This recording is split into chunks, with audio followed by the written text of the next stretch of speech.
있습니다. 하나님 말씀 에베소서 5장 21절에서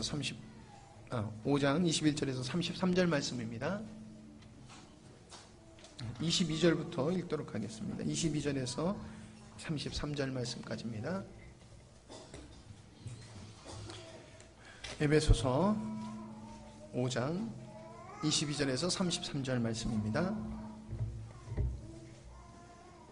우리 교독하도록 하겠습니다. 집사님 그냥 볼륨 확 줄여주세요. 그러니까 교독하도록 하겠습니다. 아내들이여 자기 남편에게 복종하기를 주께 하듯 하라.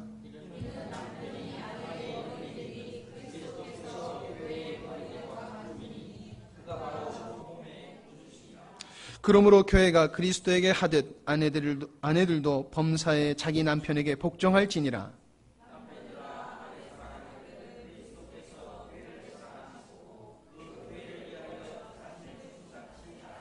이는 곧 물로 씻어 말씀으로 깨끗하게 하사 거룩하게 하시고 자기 앞에 영광스러운 교회로 세우사.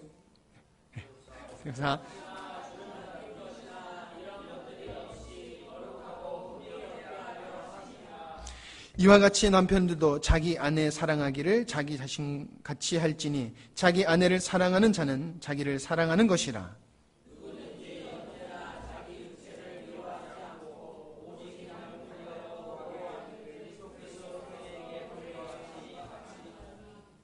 우리는 그의 몸의 지체임이라.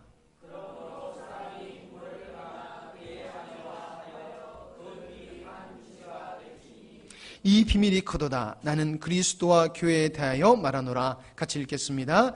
그러나 너희도 각각 자기의 아내를 사랑하기를 자신같이 하고 아내도 자기 남편을 존중하라. 아멘. 성가.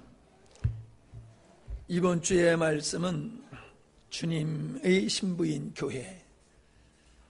지난 시간 이번 주의 제목이 주님의 신부인 교회인데, 지난주에는 하나님의 품속에 계셨던 예수 그리스도가 어떻게 이 땅에 오시게 됐느냐라고 하는 부분에 대한 말씀을 나눴습니다. 우리의 의식 구조는 항상 율법 체계로 이게 돼 있어서 항상 무엇을 해야 되는 이 부담스러운 마음을 가지고 신앙생활을 해요. 근데 제가 하나님을 알아가면 알아갈수록 우리는 하나님을 위해서 무엇을 해야 되는 존재가 아니라 하나님의 사랑을 받는 존재더라고요. 하나님의 사랑을 받고 그 사랑에 감격하고 그 사랑으로 충만되어졌을 때에 우리는 하나님을 다시금 사랑하게 되어지는, 그 하나님을 온전히 사랑하는 삶이 성도의 삶이다. 이렇게 결론을 내리게 되었습니다. 모든 말씀이 목숨을 다하여 뜻을 다하여 성품을 다하여서 하나님을 사랑하는 것이고 네 이웃을 네 몸과 같이 사랑하라. 이 사랑하는 삶이 성도의 삶이라는 거예요. 그게 하나님 앞에서 우리들이 마땅히 해야 할 일이라는 거예요. 집중해서 안 들으시네. 자, 집중해서 이게 대부분 다른 분들은 글쎄 뭐 어떨지 모르겠지만 이 말씀의 첫 단추, 말씀을 여는 걸 이걸 잘 들으셔야 돼요. 늘 듣는 말씀이니까 편하게 듣다가 놓쳐버리면은 말씀이 어디로 가는지를 몰라요. 잘 들으셔야 돼요. 우리의 모든 삶을 가만히 살펴보세요. 우리의 삶 속에 사랑이 없다라고 하면 어떤 삶을 살겠습니까? 우리가 열심히 사는 그 원인은 사랑 때문에 그래요. 사랑하는 가족이 있기 때문에 열심히 살아요. 사랑하는 조국이 있기 때문에 열심히 살아요. 사랑하는 하나님이 계시기 때문에 열심히 살아요. 우리의 마음속에 사랑의 대상이 없다, 나를 사랑하는 존재, 내가 사랑하는 대상이 없다라고 하면 살 이유를 우리는 상실하게 됩니다. 내가 무엇을, 누구를 사랑하느냐에 달려서 나의 삶의 가치가 달라져요. 속된 것을 사랑하면 그 삶의 수준은 허접한 삶을 살게 되지요. 그러나 거룩한 것 살고 수준 있는 것 살고 가치 있는 것 살고 영광스러운 것을 사랑하면은 그 사람의 삶은 그렇게 성숙되고 향상되는 것을 봅니다. 나의 삶을 상승시키려고 하면은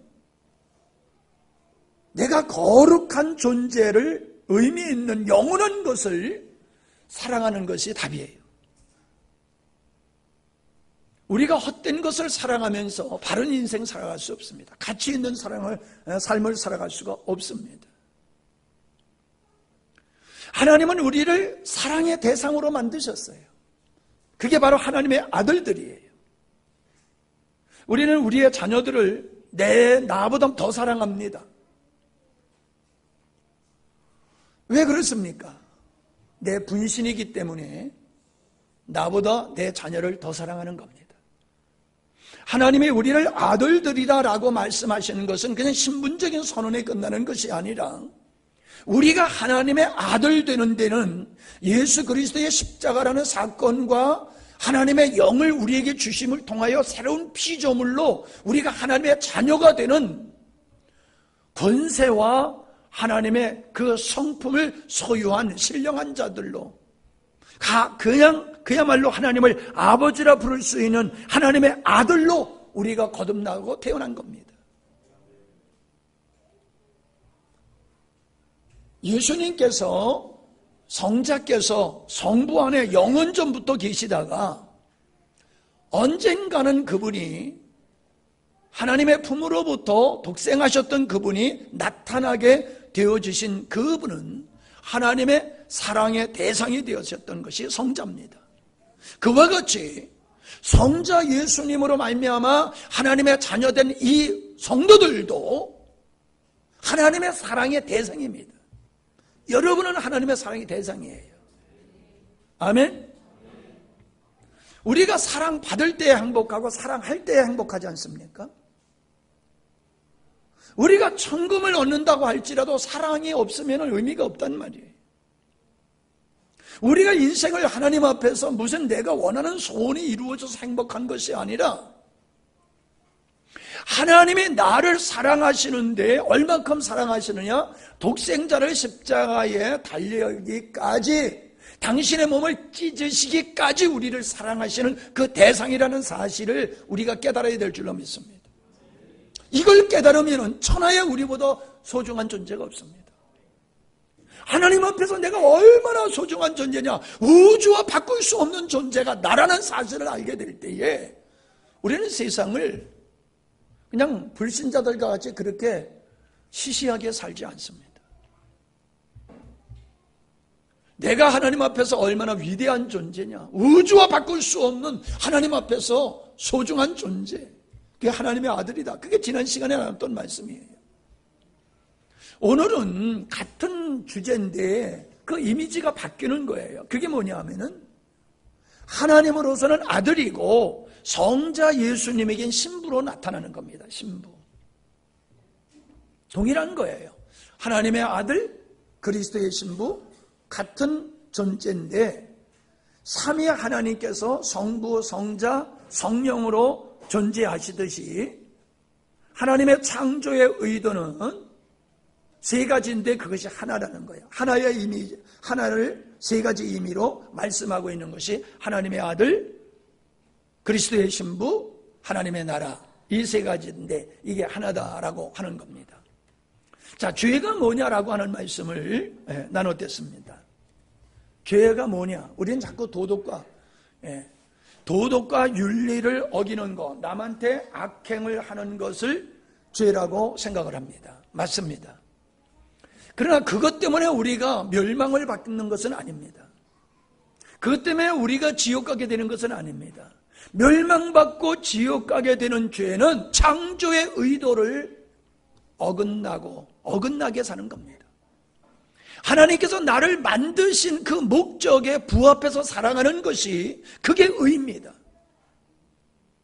그러나 하나님께서 나를 지으시고 나를 구원하신 목적을 벗어나서 산다라고 하면은 그것이 불신이고 그게 멸망이다라고 하는 것입니다.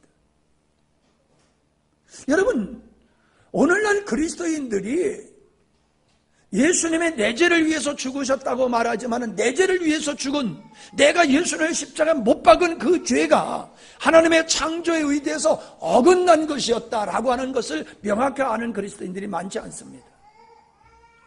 많지 않아요. 우리는 예수님께서, 하나님께서 우리를 창조하신 목적을 어긋난 게 죄고, 그 죄로 말미암아 멸망받아야 할 나를, 그 죄값을, 형벌을 예수님의 대신 받으심으로 내가 죄 용서함을 받았다. 여기서 끝나면 안 돼요.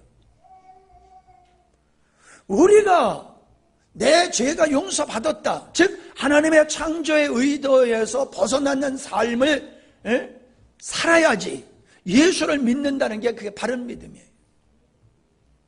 그게 바른 믿음이에요.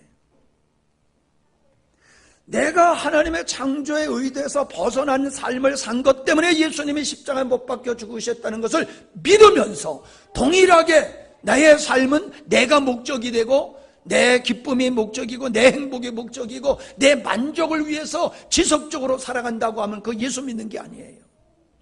정확하게 합시다. 정확하게 합시다.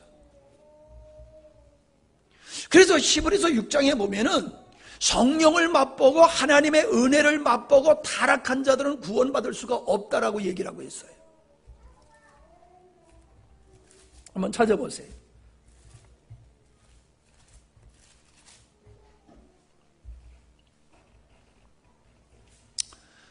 6장 4절입니다. 한 번 비침을 얻고 하늘의 은사를 맛보고 성령에 참여한 바 되고 하나님의 선한 말씀과 내세의 능력을 맛보고, 그에게도 타락한 자들은 다시 새롭게 하여 회개케 할 수 없나니 이는 자기가 하나님의 아들을 다시 십자가에 못 박아 현저히 욕보임이니라. 예수님을 다시금 십자가에 못 박는 죄가 뭡니까? 첫 번째 죄가 하나님의 창조의 의도에서 벗어난 것 때문에 예수님이 못 박히셨다고 그러는데, 다시금 예수님을 십자가에 못 박는 것이라고 한다라고 하면은, 이렇게 하나님의 은혜를 맛보고도 여전히 자기 자신을 위해서 목적으로 삼고 살아간다라고 하면은 그것이 예수님을 십자가에 다시금 못 박는 거다, 이렇게 말씀하고 있는 겁니다. 그러니까 여러분들, 내가 예수를 믿는다라고 하는 것이 나를 목적으로 삼고 나의 기쁨과 내 만족을 위해서 살아가면서 그것을 이루기 위해서 하나님을 믿는 것을 내가 하나님 믿는다, 예수님 믿는다라고 하는 것은 그건 거짓 믿음이에요. 하나님이 인정하지 않으시는 믿음이에요. 하나님을 믿고 예수님을 믿는다라고 하는 것은 하나님의 창조 의도에 부합한 삶을 살아가는 것을 의미하는 거예요. 아멘? 이거 명확히 하셔야 됩니다. 우리 영광스러운 교회 다니는 성도라고 하면은 이거를 명확하게 하셔야 됩니다. 자, 오늘 우리가 읽은 에베소서 5장 21절로 다시 돌아가 보면은 결혼식 할 때에 읽는 본문의 말씀이 항상 이 본문의 말씀을 선택해요. 근데 바울이 끝에 뭐라고 말씀하셨냐 하면은 이 비밀이 크도다, 내가 그리스도와 교회에 대하여 말하노라 라고 말씀하고 있습니다. 아내가 남편에게 복종하기를 교회가 그리스도에게 복종하듯 해야 된다. 남편들은 아내를 사랑하는데 어떻게 사랑해야 되느냐? 자기 몸을 사랑하는 수준으로 사랑해야 되는 거다. 부부의 관계, 부부 관계 속에서 지켜야 될 걸 말씀하시면서 사도 바울은 내가 지금 부부에 관한 얘기만 하고 있는 줄 아느냐? 아니야. 내가 부부가 어떻게 살아가야 되느냐, 부부의 관계가 어떤 관계냐라고 하는 걸 나는 예를 들어서 교회와 그리스도의 관계를 얘기하고 있는 거야 라고 말씀하고 있는 거예요. 그러니까 부부가 결혼해서 남녀가 결혼해서 한 가정을 이루는 요 모습과 같이 이것은 그리스도와 교회의 관계를 얘기하고 있는 것이라는 거예요. 그리스도와 교회의 관계의 모습이 부부의 관계의 모습 속에서 재현되어야 된다는 거예요. 아멘? 그리스도와 교회의 관계가 부부 관계 속에서 이루어져야 된다는 거예요. 부부의 관계는 그리스도와 교회의 관계로 말미암아 형성된 게 부부다, 이렇게 보셔도 되는 겁니다. 참 재밌는 게 있어요. 여기 뭐라고 말씀하고 있느냐 하면은 28절 보세요. 하반절에 자기 아내를 사랑하는 자는 누구를 사랑하는 자다? 말이 좀 이상하지요? 얼른 이해가 좀 안 되잖아요. 아내를 사랑하는 건 너를 사랑하는 거야 라고 말씀하고 있어요. 자, 그렇다라고 하면은 아내는 남이라는 거예요, 나라는 거예요? 예, 분명히 아세요. 아내는 남이 아니라는 거예요. 아내는 너야, 이렇게 말씀하고 있어요. 어디서 많이 들은 얘기지요? 살 중에 살요, 뼈 중에 뼈다. 기억나세요? 예. 아담은 하와를 보고 너는 내 뼈 중에 뼈요, 살 중에 살이다, 너는 나다라고 얘기했어요. 근데 바울은 지금 얘기를 해요. 내 아내를 사랑하는 건 내 아내를 사랑하는 게 아니야, 너를 사랑하고 있는 거야. 그러면서 이 비밀이 크도다, 그리스도와 교회에 관해서 내가 지금 이야기하고 있다, 이렇게 말씀하고 있잖아요. 성경에 보면은 예수님을 신부로 말씀하시는 말씀이 많이 있습니다. 먼저는요, 세례 요한이 뭐라고 얘기하느냐 하면 요한복음 3장 29절에 보니까는 신부를 차지하는 사람은 신랑이다. 신랑의 친구는 신랑이 오는 소리를 들으려고 서 있다가 신랑의 음성을 들으면 크게 기뻐한다. 자, 세례 요한은 예수님을 신랑이라고 얘기했어요. 근데 재밌는 게 뭐냐면 신부를 차지하는 사람은 신랑이다 그랬는데 원어로 보면 이게 가지고 있는 자다 그랬어요. 신부를 가지고 있는 자, 신부를 내 마음, 내 품속에 품고 있는 자, 그게 신랑이다. 그러니까 예수 그리스도와 우리가 교회의 관계를 얘기하고 있는 거예요. 마태복음 25장에 보면은 열처녀의 비유를 통해서 주님이 신부되고 교회가, 주님이 신랑되고 교회가 신부되는 걸 말씀하셨어요. 로마서 7장에 보면은 율법을 신랑으로 섬기던 사람이 예수 그리스도를 신랑으로 섬기게 되는 것이 기록되어 있어요. 결정적인 것은 계시록 19장 7절로 9절입니다. 기뻐하고 즐거워하며 하나님께 영광을 돌리자. 어린 양의 혼인날이 이르렀다. 그의 신부는 치장을 끝냈다. 신부에게 빛나고 깨끗한 모시 옷을 입게 하셨다. 이 모시 옷은 성도들의 의로운 행위다. 또 그 천사가 나에게 말하였습니다. 어린 양의 혼인잔치에 초대받은 사람이 복이 있다고 기록하여라. 그리고 또 말씀하였습니다. 이 말씀은 하나님의 참된 말씀이다. 하나님의 창조의 의도가 완성된 요한계시록의 끝에 가보면은 하나님의 아들과 하나님의 나라와 그리스도의 신부가 교회이며 그 신부가 그리스도를 신랑으로 혼인 예식하는 게 요한계시록의 마지막에 나와 있어요. 그 예수 그리스도, 어린 양 예수 그리스도의 신부가 교회다라고 분명히 말씀하고 있는 거예요.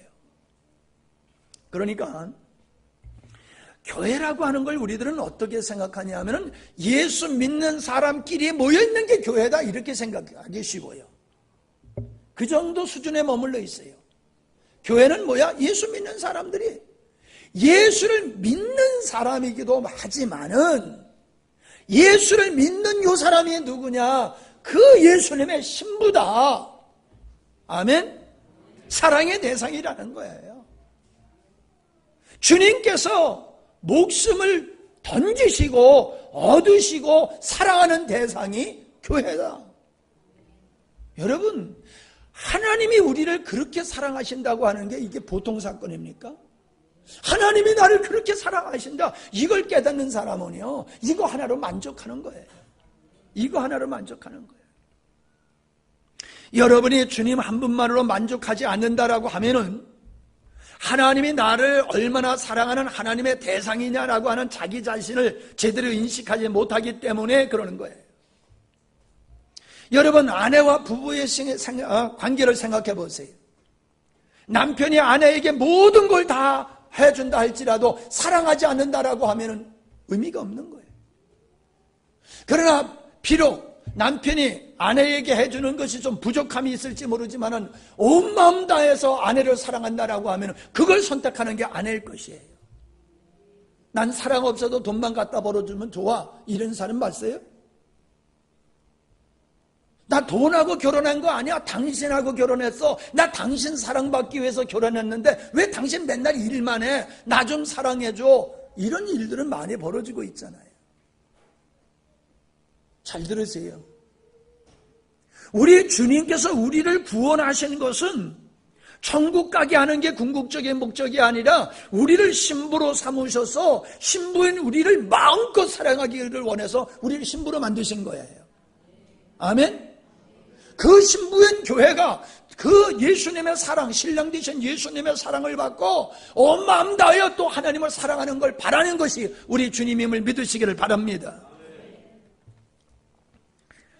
참 재미있어요. 창세기 2장 18절에 보면은 하나님의 모든 것을 창조하시고 아담이 독점하는 것이 좋지 못하니 내가 그를 위하여 돕는 배필을 지으리라 라고 하심이 나와요. 자, 19절 보세요. 19절. 주 하나님이 들의 모든 짐승과 공중의 모든 새를 흙으로 빚어 만드시고 그 사람에게 이끌고 오셔서, 아담에게 이끌고 오셔서 그 사람이, 아담이 그것들을 무엇이라고 하는지 이름을 짓는지를 보셨다. 아담이, 그 사람이 살아있는 동물 하나하나를 이루는 것이 그대로 동물들의 이름이 되었다라는 말씀이 있어요. 자, 보세요. 재밌어요. 하나님의 아담이 혼자 있는 걸 보고 야, 이게 보기 좋지 않다. 그러시고 그 아담에게 뭘 시켰느냐 하면 야, 동물 이름 좀 더 줘라. 그러셨어요. 그 아담이 자기 앞에 지나가는 동물들을 보고 다 이름을 줬어요. 너는 호랑이, 코끼리, 기린, 낙타, 하마, 꼬꼬댁, 돼지, 소, 말 다 이름을 줬어요. 근데 이름을 다 짓고 나는 아담이 별로 기분이 안 좋아요. 왜 기분이 안 좋았을까요? 동물들을 보니까 다 짝이 있어. 서로 사랑하는 짝이 있어. 근데 나는 있어 없어? 나에게 있어 없어? 없어요. 나 혼자야. 나를 닮은 인간이 없어. 코끼리도 있고 사자도 있고 토끼도 있고 다 짝이 있는데 난 짝이 없어. 사랑할 대상이 없어. 아담이 우울할 수밖에 없는 거지. 근데 하나님께서 야, 너 혼자 지내는 게 보기 싫으니까 내가 네 짝을 만들어 줄게. 돕는 배필을 만들어 줄게. 그러셨거든요. 그럼 잘 들으세요, 여러분. 하나님의 능력이 부족해서 아담 하나 만드시고 나중에 좀 충전하셔가지고 하와를 만드신 거예요? 그건 아니지요. 왜 하나님은 짐승들을 다 짝으로 만드실 때에 아담도 짝을 함께 아주 그냥 짝으로 만드시지 아니하고 아담을 만든 후에 나중에 하와를 왜 만드셨냐 말이에요. 아니, 보시기에 좋지 못하다. 그거 모르셨을까요, 하나님이? 그죠? 하나를 만들고 만족할 줄 알았는데 보니까는 외로워 보여. 에이, 안 되겠다. 그러니까 너 짝 만들어줄게. 그러신 거예요? 아니, 성경에 보면 그대로 그런 식이잖아요. 근데 그게 아니에요. 그게 아니에요. 만약에 하나님께서 아담 하나로 만족하시고 만족하실 줄 알고 아담 하나를 지었는데 그게 보기 싫어서 나중에 완벽하게 하와를 만들었다라고 하면요, 하나님의 전지전능, 이게 맞지를 않는 거예요. 그거는 하나님의 의도, 하나님의 계획 속에 있었던 거예요. 그러니까 닷새 동안 인간이 살아갈 수 있는 걸 모든 걸 만드시고, 엿새 때 되는 날 아담을 만드시고, 일곱째 되는 날 하나님의 안식에 참여한 게 하나님이 하신 거예요. 일곱째 날 지나간 여덟째 된 날에 하와를 만드셨어요. 여덟째 된 날. 성경에서 여덟째 날은 새 출발이에요. 7일이 한 텀이에요. 그래서 8일은 새 날, 새 창조, 부활의 날로 성경에서는 말씀하고 있어요. 하나님이 능력이 없어서 8일째 만든 게 아니라 의도요, 의도. 부활의 날, 창조의 날에 하와를 만드셨어요. 그것도 어떻게 만드셨어요? 아담을 깊이 잠들게 한 후에, 아담이 외로워서 시무룩하게 있을 때 너 좀 자, 내가 좀 작업을 해야 되겠어. 그리고 아담을 깊이 잠들게 한 후에 그의 갈빗대 하나를 뽑아가지고 하와를 만들었단 말이에요. 아담이 잠을 깨서 보니까는 아담의 눈이 그냥 휘둥그레진 거야. 세상에 사람이란 자기 혼자밖에 없는데 사람이 하나 또 있어. 근데 이거는 너무너무 예뻐. 너무너무 아름다워. 뿅 가버렸어. 아담이 그냥 가슴이 둥당거리고 그냥 한마디로 아담이 하와에게 뿅 가버린 거예요. 하와도 아담을 보고 뿅 가버린 거예요. 서로가 정말로 온 마음 다해 사랑하는 관계, 부부가 된 거예요. 왜 이러한 하와를, 하나님은 아담을 깊은 잠, 죽음에 들어가게 한 후에 그의 옆구리에서 그를 취해서 하와를 만드셨을까? 하와는 아담의 분신이지요. 맞죠? 그러니까 아담이 너는 내 뼈 중에 뼈고 너는 내 살 중에 살이다. 너는 나다라고 얘기했잖아요. 아담의 일부분으로 하와를 만들었는데 하와는 아담과 똑같은 인격자예요. 그러나 하와의 DNA는 아담에게 있는 거예요. 아담의 모든 것을 하와는 지니고 하와가 탄생된 거예요. 아담이 하와를 낳은 게 아니고 아담으로부터 하와가 나온 거예요. 신기한 족속이지요. 우리는 부정 모혈로 태어나잖아요. 근데 하와는 부정 모혈로 태어난 게 아니라니까요. 신비하게 아담의 옆구리에서 나왔어요. 여러분, 이 신비한 존재가 또 있어요. 이렇게 신비한 존재. 예수님이 신비한 분이에요. 예수님은 완벽한 하나님이세요. 아멘이죠? 예수님은 완벽한 인간이세요. 아멘이죠? 이런 존재가 어디 있어요? 사람이면서 완벽한 하나님이 이 땅에 어디 있냐고요? 예수님 한 분밖에 없잖아요. 그죠? 예수님도 사람이셨어요. 성령으로 동정녀 마리아의 몸을 빌어서 우리와 똑같이 태어나셨어요. 예수님은 사람이세요. 찌르면 아프고 안 먹으면 배고프고 추우면 덜덜 떨어야 되는 똑같은 인간이셨어요. 근데 그분은 아버지가, 육신의 아버지가 없어요. 육신의 어머니만 계시고 성령으로 인간 마리아를 통해서 태어난 사람, 유일한 신비한 사람이 예수님이에요. 이 예수님과 같이 동일하게 신비한 존재가 교회라는 거예요. 여러분, 신비하다. 나는 인간을 볼 때요, 육체가 있고 우리 마음이 있잖아요. 영혼이 있잖아요. 영혼과 육체가 하나 되어서 우리 인격체를 만들잖아요. 이거 신비하지 않으세요? 네? 애 보면 신비하지. 자는 거 보면 신비해. 이게 어떻게 내 속에서 나왔나? 신비해. 인간이 너무 신비한 존재예요. 영과 혼이 하나 된 존재. 신비한 거예요. 근데 성경에서 뭐라고 얘기했어요? 내가 아버지 안에, 아버지가 내 안에, 내가 너희 안에 있을 것이다. 신비한 존재예요. 거듭나고 구원받은 하나님의 자녀들은 하나님의 생명을 지닌 신비한 존재예요. 아멘? 여러분, 이걸 믿는 게 구원이에요. 이걸 믿는 게 하나님의 자녀된 자예요. 예수님과 동일하잖아요.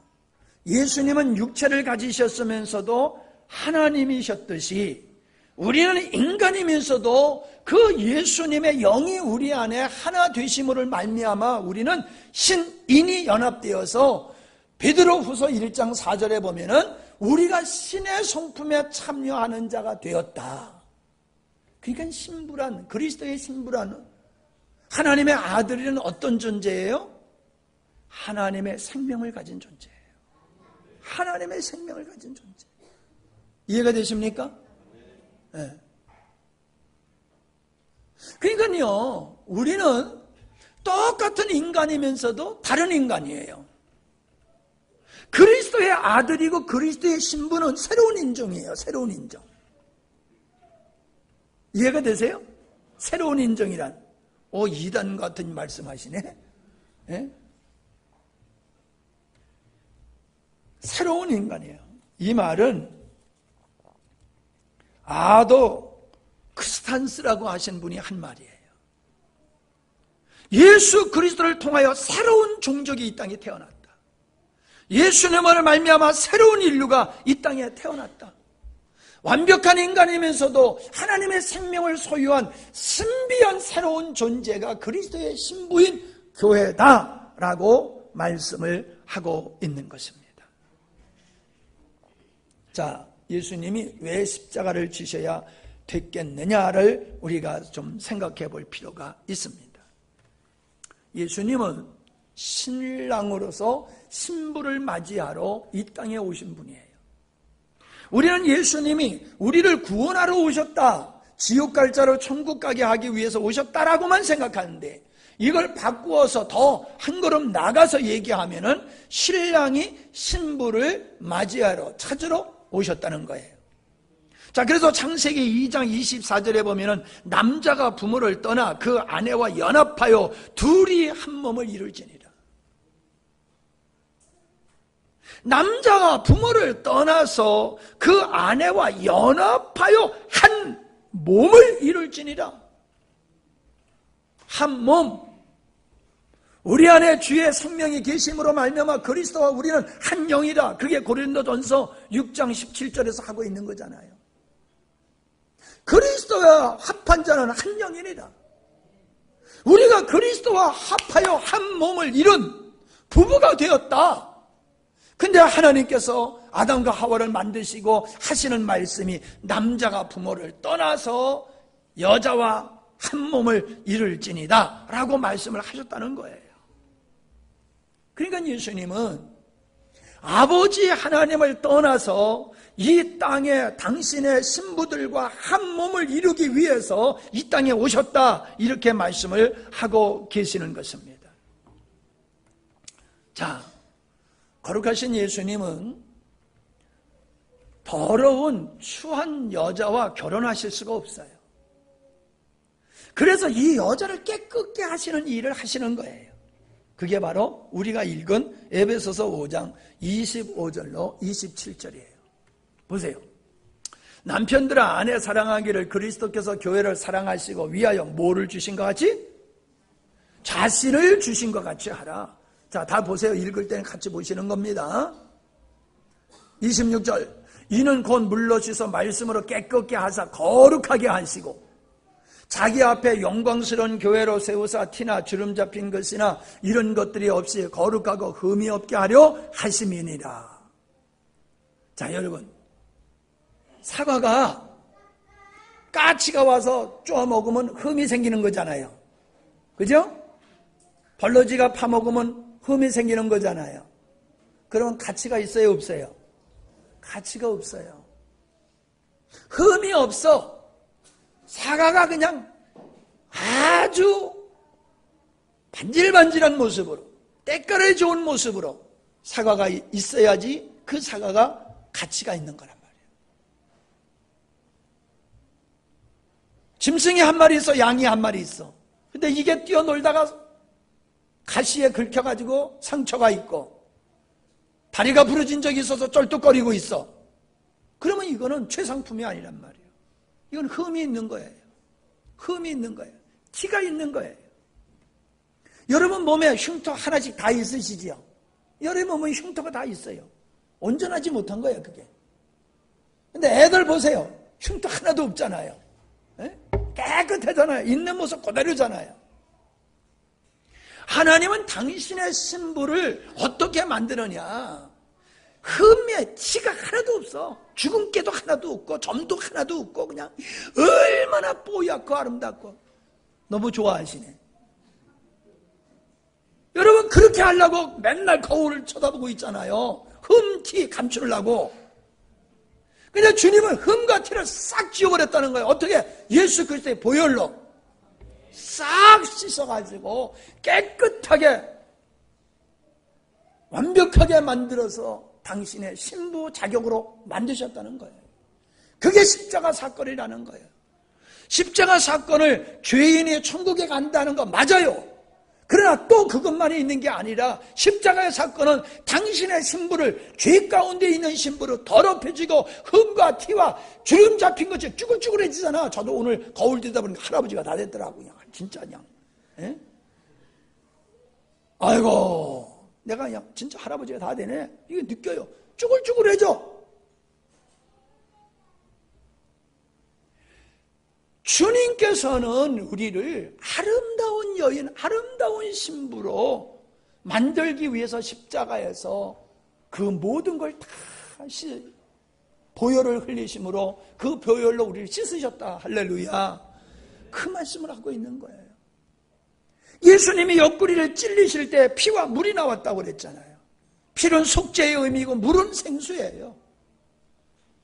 하나님께서는 우리에게 생수 되시는 예수님을 주심으로 말미암아 그 생수이신 예수님으로 우리가 그리스도의 거룩한 신부로서 멋지게 세상을 살아가고 세상에서 삶을 살아가고 하나님을 사랑할 수 있는 능력자로 만들기 위해서 예수님은 생수가 되어 주심을 보여주는 거예요. 피와 물이 옆구리에서 나왔다라고 하는 것은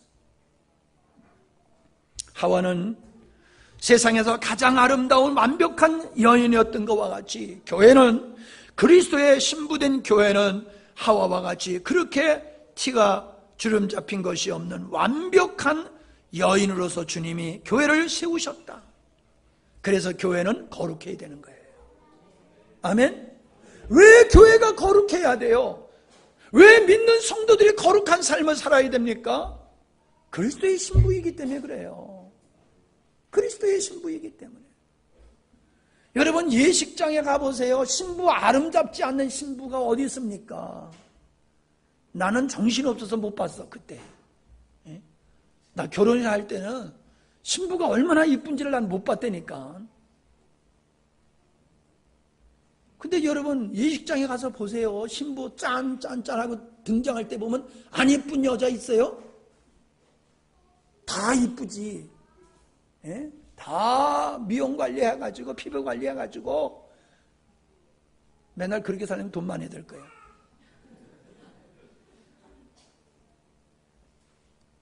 신부는 신랑을 맞이할 신부는 아름다워야 돼요. 교회는 그리스도의 신부이기 때문에 교회는 성도들은 아름다워야 돼요. 깨끗해야 돼요. 티가 없어야 돼요. 있으면 가려야 돼. 그게 교회의 모습이라는 거예요. 신랑이신 우리 주님은 신부인 교회가 그렇게 거룩하기를 원하고 깨끗하기를 원하고 그런 신부를 사랑하신다. 맞지요? 맞지요? 여러분 거룩하게 살아야 된다는 게 부담스럽습니까? 여러분들 화장하는 거 부담스러워요? 아무리 바빠도 화장을 하더구만. 예? 사모님 보면은 시간 없어 못하면 차에 앉아서라도 두들겨요. 차에 앉아서라도 두들겨. 그냥 생 얼굴로 나가는 여자들 없어요. 그게 부담스러워요? 화장품 비싸서 속이 쓰리고 아픕니까? 기대가 있을 거야. 비싼 거 사면은 야 이거 바르면 내가 더 이뻐지고 고와질 거야. 그러지 아이고 아까워라. 그거 그냥 바르면서 아이고 아까워 이러는 여자들은 없을 거예요. 여러분 우리가 아름다워진다는 것이 왜 부담스럽습니까? 부담스럽지 않잖아요. 하나님 앞에서 우리가 그리스도의 신부로 아름다워진다. 이게 왜 부담스럽습니까? 기쁘고 즐거워야지요. 아멘? 왜 거르고 하는 걸 왜 부담스러워해요? 내가 아름다울수록 남편의 사랑을 받는 것 같지, 내가 거룩하고 의롭고 참될수록 우리 주님이 더 기뻐하시고 영광을 받으시는데 왜 그게 오래간만에 남편 만나러 가는데 머리는 북덕거리하고 눈곱은 껴있고 자다가 침 흘린 자국은 그냥 있고 양치질도 안 해서 고춧가루가 껴 드덕드덕 묻어있는 그런 얼굴로 남편 만나러 가는 사람이 어디 있겠습니까? 씻고 닦고 갈고 닦고 빛내고 광내서 가지. 좀 닦고 이빨에 낀 고춧가루 좀 빼내고 눈곱 좀 떼고 주님 앞에서 아름다운 모습으로 사는 것을 기쁨으로 여기시기 바랍니다. 할렐루야. 그게 우리가 할 일이요. 나를 아름답게 가꾸는 거, 신랑 되신 주님 앞에서 나를 아름답고 신령하게 가꾸는 거, 이게 성도의 삶이요. 헌금만 해야 하려고 신경 쓸 필요 없어요. 뭐 봉사만 해야 하려고 신경 쓸 필요 없어요. 되면 하고 안 되면 안 해도 괜찮아요. 신부는 핏값으로 산 그리스도의 교회라는 사실을 여러분이 깊이 인식하시기를 바랍니다. 하나님은 이러한 아들, 당신의 생명을 가지고 당신의 DNA를 가진 그 아들들이 증거하기를 원하세요. 자기 몸의 일부분인 신부가 증거하기를 원하세요. 생명은 생명을 낳지 않습니까? 전도라고 하는 것이 이런 차원에서 우리가 생각을 해야 돼요. 아이를 우리가 다 낳잖아요. 결혼하면 아이를 다 가지려고 들어요. 그런데 그 아이는 생명이 낳는 거예요. 내 안에 생명이 없으면 아무리 아이를 낳고 싶어도 아이를 못 낳아요. 내 안에 생명이 있으면 아이는 그냥 생기는 거예요. 그리스도 주님의 몸에서 교회가 나왔듯이 다시금 이 생명들로 말미암아 더 많은 그리스도의 신부들이 이 땅에 증가되기를 원하시는 거예요. 그래서 예수님이 하늘의 미랄이 얘기하셨잖아요. 예수님은 내가 하늘의 미랄에도 죽으심으로 신부를 탄생시켰다는 거예요. 이 신부가 계속해서 증가하기를 원하는 거예요. 교회는 그리스도의 몸이라고 그랬잖아요. 몸은 증가하는 거예요. 점점 확장되어지는 거예요. 이 땅에 확장되어지고 저 북한에도 확장되어지고 중국에도 확장되어지고 중앙아시아에 확장되어지고 세계 열방에 그리스도의 신부가 확장되어지는 거, 이게 전도라는 거예요. 아멘?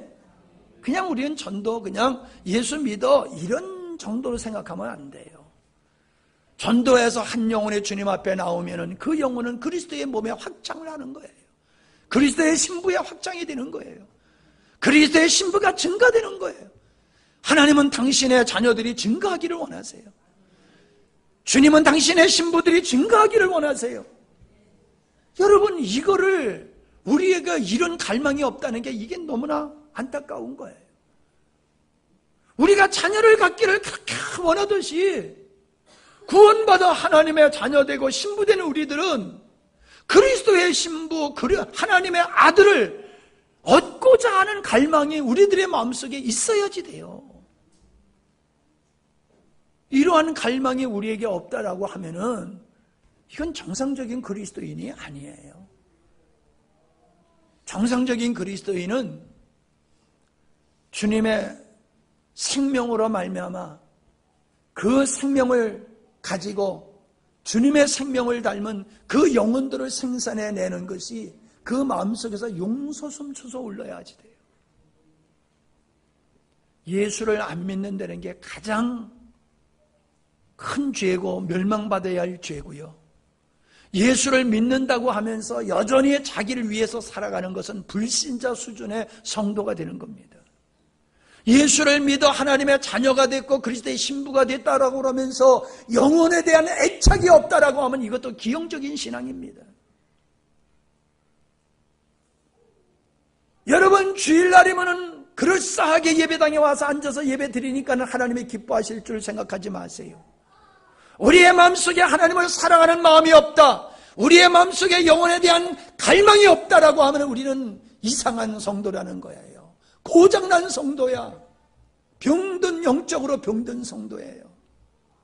건강한 성도는 하나님 사랑하는 뜨거운 열정을 가지고 사는 거예요. 그리고 영혼을 귀하게 여기고 그 영혼을 온전케 하기 위해서 애타는 마음으로 영혼을 사랑하고 섬기며 살아가는 게 이게 정상적인 그리스도인인 줄로 믿습니다. 저는요, 예배당 들어올 때마다 속이 상해요. 아니, 이 자리가 그렇게 많은 자리도 아닌데 이 자리도 다 못 채워? 이것도 다 못 채워? 저는 여러분이 알다시피 숫자에 매이는 사람 아닌 거 알잖아요. 그러나 기본적으로 하나는 놔야 되잖아. 그지? 그래서 하나 놨잖아. 다들 하나 이상은 놨잖아. 여러분, 우리가 정말로 구원받은 영혼이라고 하면요, 영혼을 적어도 하나는 놔야 되잖아. 평생 하나라도. 그래서 내가 낳은 영혼이 옆에 좀 앉아 있어야 되잖아요. 내 자녀와 같이. 그런 갈망이 없다는 게 이게 문제라는 거예요. 이게 여전히 우리는 하나님의 창조의 의도를 얘기하고 영적인 걸 얘기하지만 육적인 삶을 살아가고 있는 거고, 여기가 좋사오니 하면서 베드로가 변화산에서 머물러 있으려고 했던 그러한 자세를 가지고 우리가 예수를 신앙생활을 하고 있다는 거예요. 예원이 친구 오늘 안 나왔잖아. 그치? 왜 안 나온지 모르지? 그러니까 네가 안 챙긴 거야. 주일날 아침은 전화해서 야, 교회 가야지. 토요일날, 저는 그랬어요. 토요일날 되면요, 신방이에요. 신방. 학교서 신방이에요. 학교서. 친구들 찾아가서 야, 오늘 토요일이야. 오늘 중고등부 예배 있어. 내일 주일 예배야. 학교서 저는 신방 다녔어요. 학교서. 우리 구역장들 신방 좀 하세요. 전화로 신방하고 찾아가서 신방하고 영혼들 챙기세요. 영혼들. 그게 생명이신 주님으로 살아가는 우리들의 마음속에 식지 않는 열정입니다. 그런 열정으로 하나님의 나라가 세워지는 거예요. 하나님의 나라가 확장되고 그리스도의 몸이 확장되고 그리스도의 아들들이 더 많이 생산되어지는 게 그 생명을 따라 살아갈 때에 이루어지는 것임을 믿습니다. 기도하시겠습니다. 하나님 아버지, 하나님의 창조의 의도를 어긋나는 것이 사망에 이르는 죄였다라고 하면은, 구원받았다고 하면서 하나님의 창조의 의도와 상관없이 사랑하는 것은 주님을 다시금 십자가에 못 박는 것과 같은 죄임을 우리가 인식하게 하시고, 성도의 삶은 어떤 일을 해서 하나님을 기쁘게 하는 것이 아니라 하나님의 사랑, 신랑 되신 예수 그리스도의 사랑을 온전히 받고 그 사랑으로 살아가며 하나님을 사랑하며 사는 것이 성도의 삶임을 명확하게 알게 하여 주시고, 우리의 삶이 사랑이신 하나님과 같이 온통 우리의 삶이 사랑으로 충만케 된 삶을 살게 하여 주옵소서. 그래서 우리의 가정이 작은 천국이 되게 하시고, 우리가 살고 있고 우리 교회가 있는 이 지역이 하나님의 나라로 바꾸어지는 놀라운 역사가 일어나게 하여 주시옵소서. 우리 주님을 만나는 자마다 깨끗해지고 고침을 받았습니다. 주 예수 그리스도를 믿는 우리들을 만나는 영혼들마다 영원히 깨어나게 하시고, 구원받아 하나님의 자녀요 정결케 된 그리스도의 신부로 성장케 하여 주시옵소서. 우리의 교회가 참으로 그리스도를 머리로 삼는 신부된 교회로서 온전한 모습을 지니게 하여 주시고, 이 마지막 시대에 예수 그리스도를 보여줄 수 있는 참된 그리스도의 몸된 교회가 되게 하옵소서. 이런 갈망이 우리 안에 충만케 하옵소서. 오늘 예배드리지 못한 영혼들 형편을 주께서 하시오니 붙잡아 주시고 승리케 하여 주시옵소서. 예수님의 이름으로 기도하옵나이다. 아멘.